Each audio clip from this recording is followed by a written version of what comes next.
sentsazionak traendoakin eta posik eta gogotsu beharko partidurako.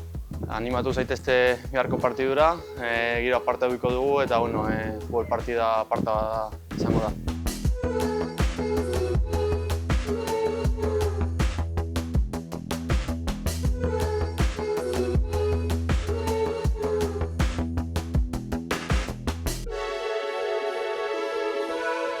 Ondo, posik ez, azkenean hemen bueltan egoteagatik, esan duzuna ez, jokalari guztiak ezagutzen ditut, astebururo naiz eta kanpoan egon telebistatik ikusten ditut eta oso posik haiekaz hemen egoteagatik. Azkenean jendearen beroa behar dugu, zaleak futbolean garrantzitsuena dira eta haientzako espero dugu partido polit bat izatea eta giro oso ona egotea.